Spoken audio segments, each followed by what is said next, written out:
नमस्कार, मी कल्पना गावच्या नवीन एक व्हिडिओमध्ये तुमचे अगदी मनापासून स्वागत करते। संध्याकाळचे 5 वाजलेले आणि आमच्या गाई म्हशी पण आलेल्या आहे, बघू शकता।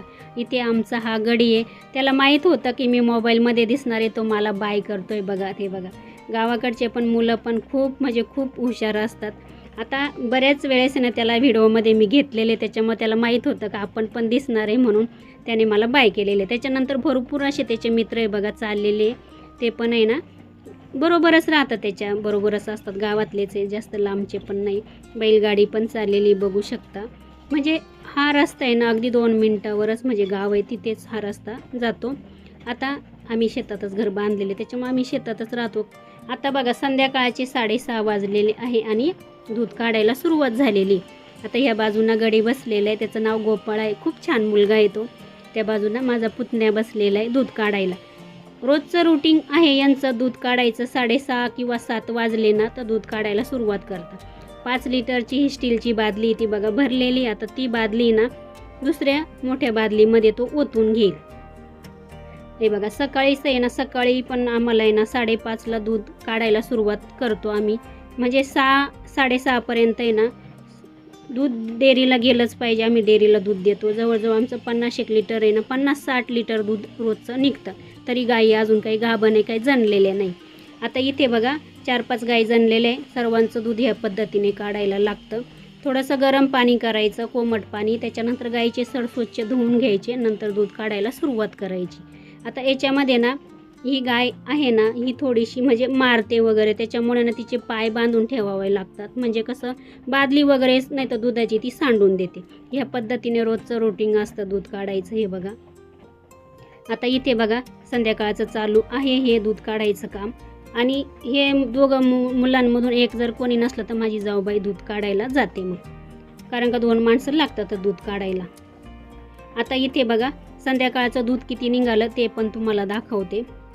इथे बघू शकता ह्या 2 बादल्या संध्याकाळचं निघालं। आता सकाळीच ह्या 2 बादल्या निघेल। आता इथे बघा दुसऱ्या दिवशीची सकाळ झालेली आहे आणि इथे ना 10-11 वाजलेले। आता आपल्या घराचं काम सुरू आहे आणि इथे बघा स्लॅबला सुरुवात केलेली आहे। आता जोपर्यंत स्लॅब झाला नव्हता तोपर्यंत तुम्हाला मी व्हिडिओमधून दाखवलेलं आहे। आता इथे बघा आजच त्यांनी ना स्लॅबला सुरुवात केलेली। आता आमच्याकडे ना लाईटीचा खूप प्रॉब्लेम असतो, लाईटच ते लोक सोडत नाही।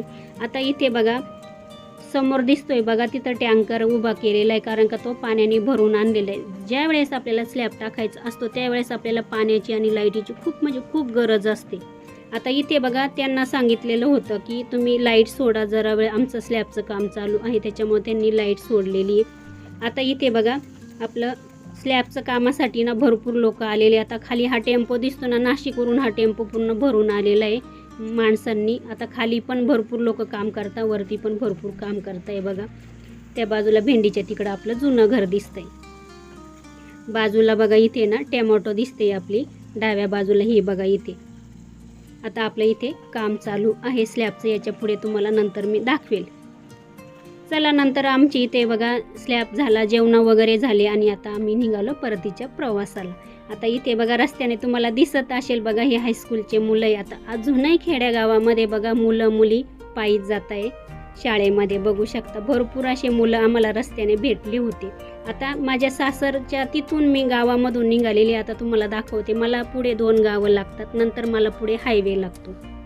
आता पहिले बघा आमच्याकडे गाडी नव्हती तेव्हा तुम्हाला मी दाखवेल का आम्हाला कुठे उतरावे लागायचं, ते पण पुढे दाखवते। बघा मुली चाललेल्या आहे भरपूर आणि बायका पण कामाला चाललेले। हे बघा भरपूर असं खेडगाव आहे अजूनही आमच्याकडे। हे बघा रस्ते पण ह्याच पद्धतीचे, पावसाळ्यामध्ये तर खूपच खराब असतात। हे बघा एकदम हळूहळू गाडी न्यावी लागते, बघू शकता मुली चाललेल्या आहे।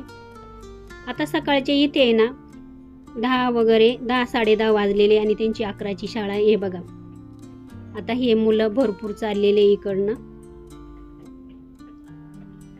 आता त्याच्यानंतर आहे ना इथून आहे ना हायवेपर्यंत जायला आहे ना मला 1 तास लागतो, तरी म्हणजे माझ्या गावापासून तर हायवेपर्यंत जायला 1 तास लागतो। रस्ता पण खराब आहे आणि मध्ये पण 2 गावं लागतातच। आता त्याच्यानंतर आहे ना इथे बघा गणपती बाप्पा बसवलेला होता, तिथल्या गणपती बाप्पा विसर्जन झालेले, पण तिथलं अजून ते मंडप वगैरे ते काही काढलेलं नाही आहे त्यांनी अजून. आता इथे बघा मुलींना ऊन लागलं तर म्हणून सावलीला बसलेले आहे, बघू शकता. इथे मस्त ग्रुपने चाललेले आहे मुली आणि बोलत बोलत वगैरे. खूप आपली पण पहिली शाळेची आठवण येते आपल्याला. हे बघा इथे भरपूर चाललेले आहे. आता त्याच्यानंतर आहे ना, आता पुढे तुम्हाला दाखवते. आता हा रस्ता आहे ना, कच्चा रस्ता आहे एकदम. आमच्या गावामध्ये सकाळी 9 वाजता गाडी येते आणि संध्याकाळी 5 वाजता 2च बस असतात.